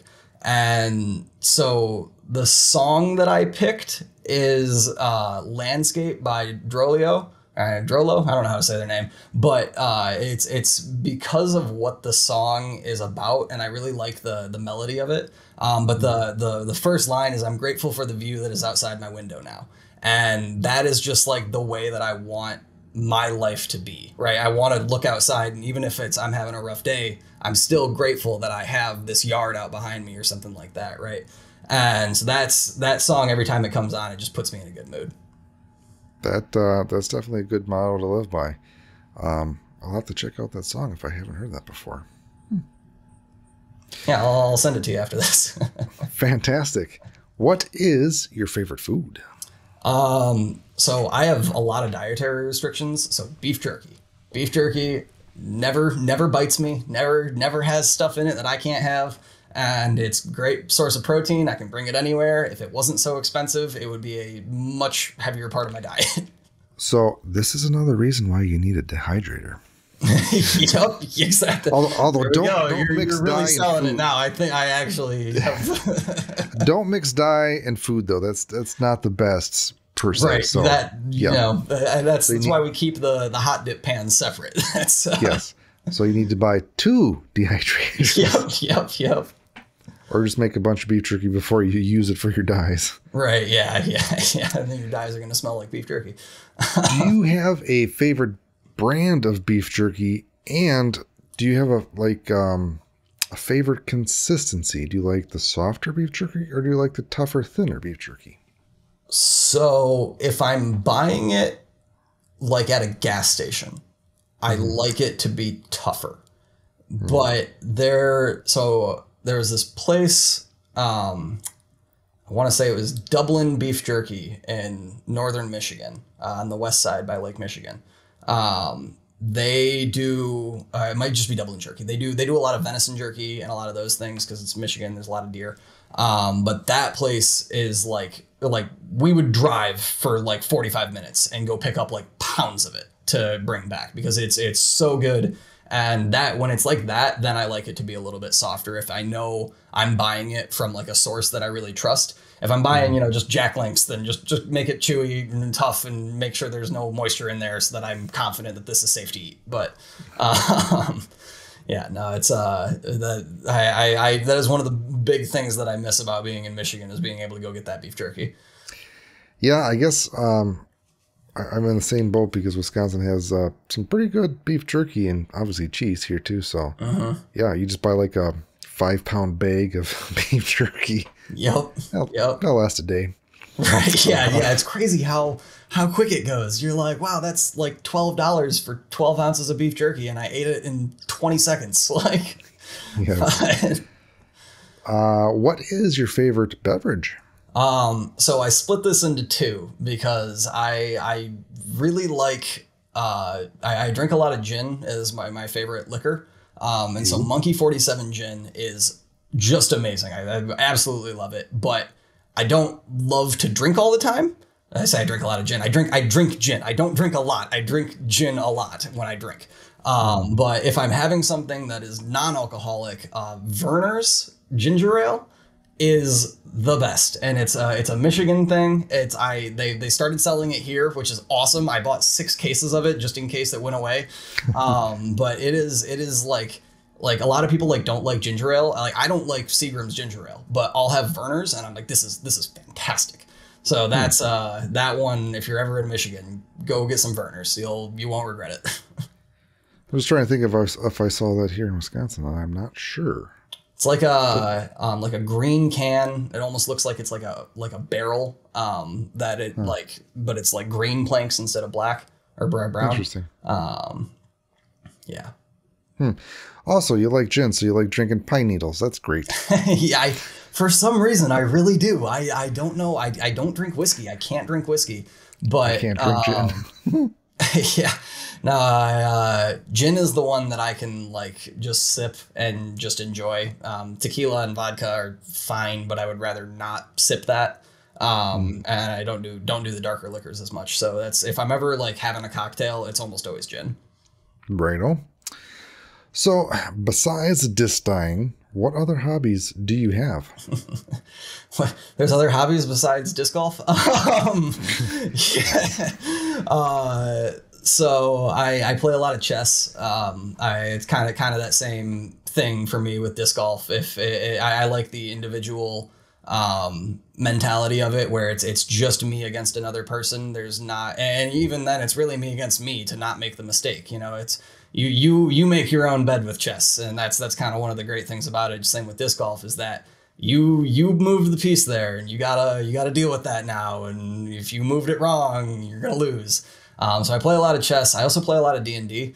I play too much D&D. I play at least once a week, if not twice a week, sometimes 3 times a week. And it makes it hard to like do other things, like go get groceries, but it's too much fun.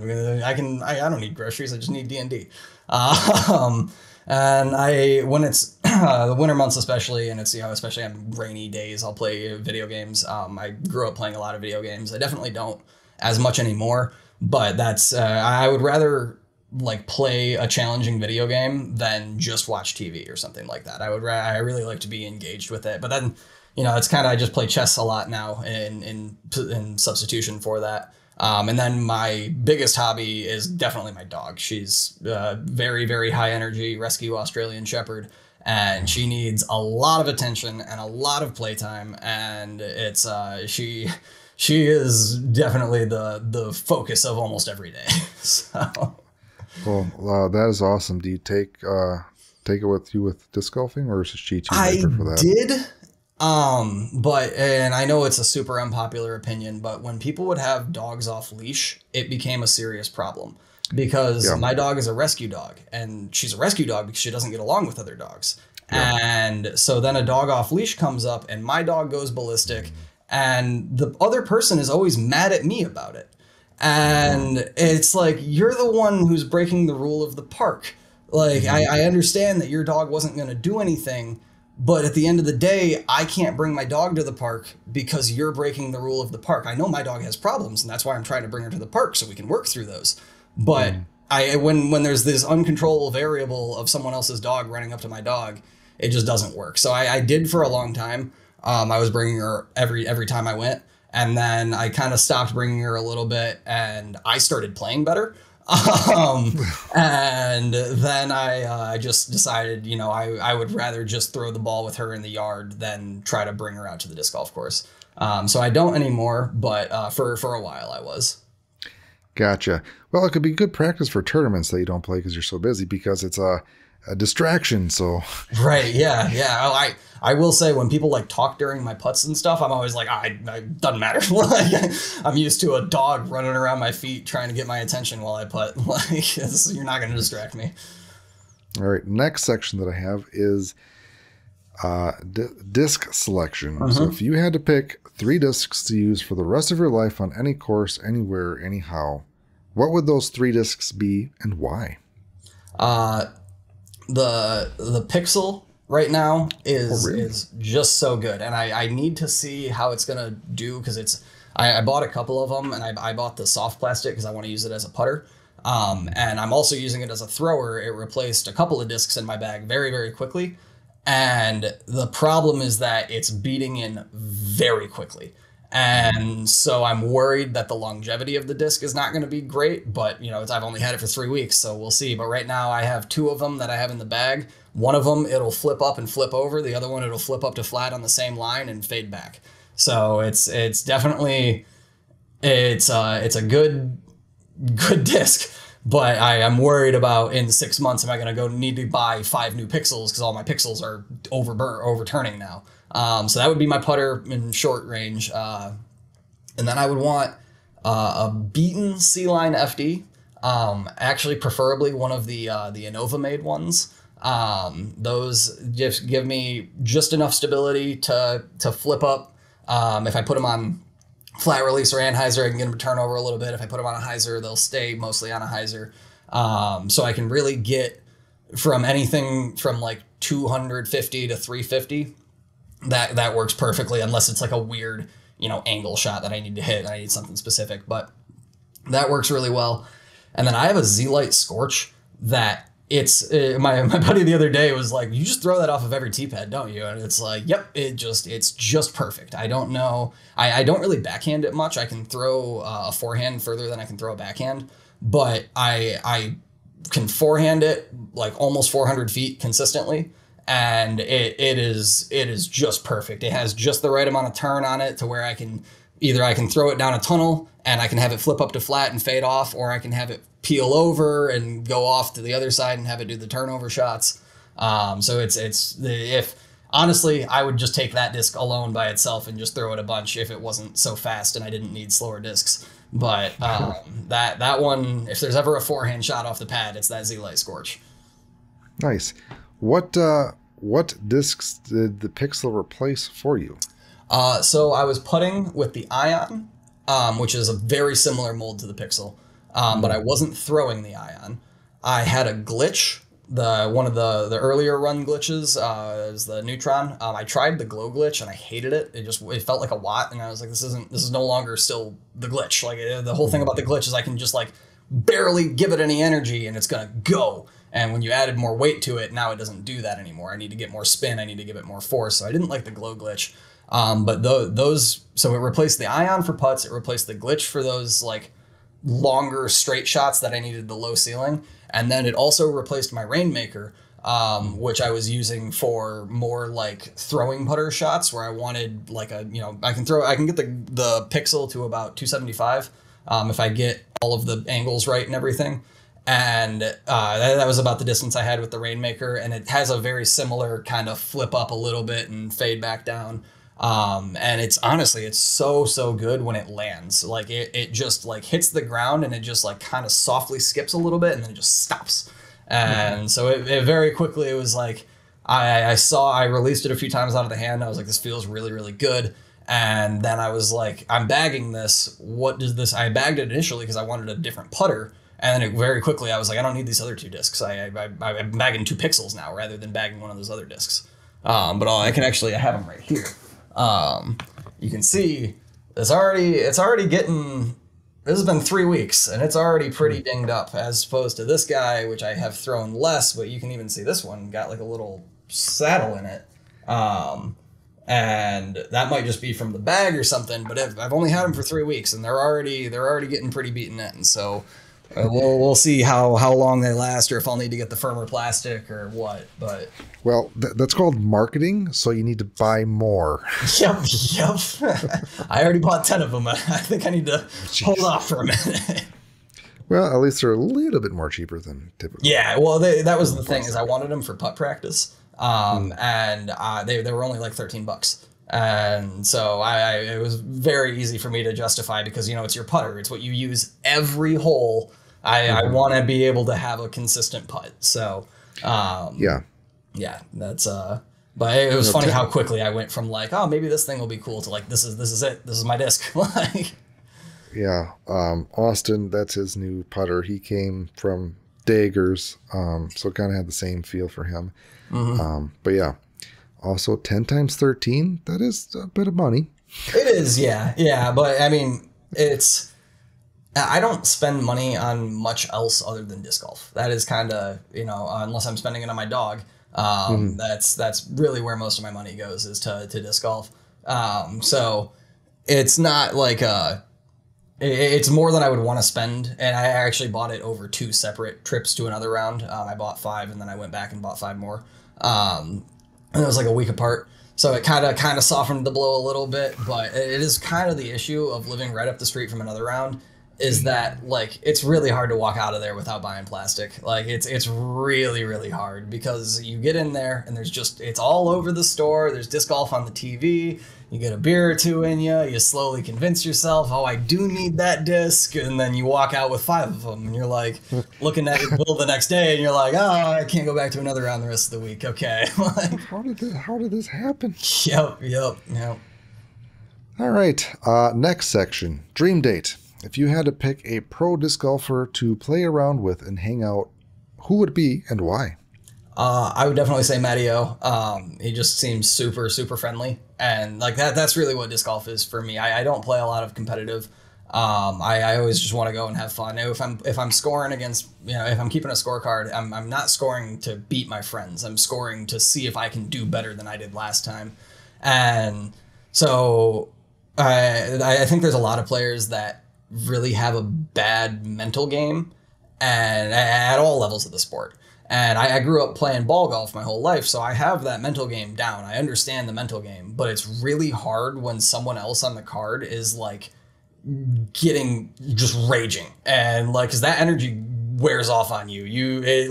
They miss a putt and they freak out, and then you miss a putt and you might not freak out as bad, but you might still be like, and I don't like being like that. So I feel like Matteo is one of those players who it would just be a lot of fun to go out there with, and it wouldn't be something where I would be like worried about doing really well in front of this pro. I would just want to go have fun.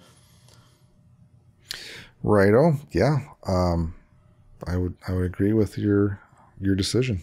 It is amazing how the vibe of a card can make a big difference too. Mm-hmm. Like, positive vibes. It's like, I don't know how people can get angry at disc golf because it's supposed to be so fun. Yeah, I can see you get frustrated, be like, oh well. See, for me, and this is part of the reason I don't play a lot of competitive, is it's when I want to win. When I want to win and I'm not executing, I get very frustrated because I'm the only one that's screwing up here. It's not like someone else is, making me screw up. Like I played a lot of basketball growing up. If you beat me on a move, that's an exchange between the two of us, and I can overcome that. You got me. If I got myself, it's just mad. And if I really want it, like it's definitely. I'm a lot better than I was when I was younger playing ball golf with controlling the emotions, and because it never helps if you have a bad shot and you walk up to your next shot and you're thinking about that bad shot. Right. Mm-hmm. And so I'm pretty good about, moving on. But every once in a while, if I'm like having a really, really good round and I miss just a stupid putt or something, that's when the anger comes out, because I'm mad at myself. No one else failed me. I failed me. But yeah, well, it's yourself in that tree that jumped right out. Yes, exactly. Yep. Yeah, it came out of nowhere and just sprouted right as I threw. Yes. All right. Well, I learned a lot about disc dyeing and you personally. I don't know if you have anything else you'd like to talk about, but I think we're good. Yeah, I mean, the main thing, definitely, reach out to me on social media. I would love to get more of these course cleanups, going in other cities. It's been an awesome way to get people involved, get to know people in the community. And then on top of that, it's volunteer work, if something about it feels good for the soul, right? It's a really, really good time. So if anyone out there really is interested in doing something like this, please reach out to me, Appalachian Disc Dye at gmail.com or on Instagram, and I will happily give you all of the information you need to just make it work right out of the gate. Yes, definitely. So I would highly recommend doing that, because a clean course is a happy course, and a happy course is a fun course. Yes, it is. And if you want to check out more of his work, you can definitely check out more of his work. And obviously he's open up for commissions. So if you want to help him continue doing what he's doing, get some dyed discs from him. Yeah. Let me know. I love a good challenge. I love something that makes me, do a test disc and learn something new. So always love commissions. All right, Josh. Well, thanks again for being on. And until next time, guys, we'll talk to you later. All right. Bye. Bye.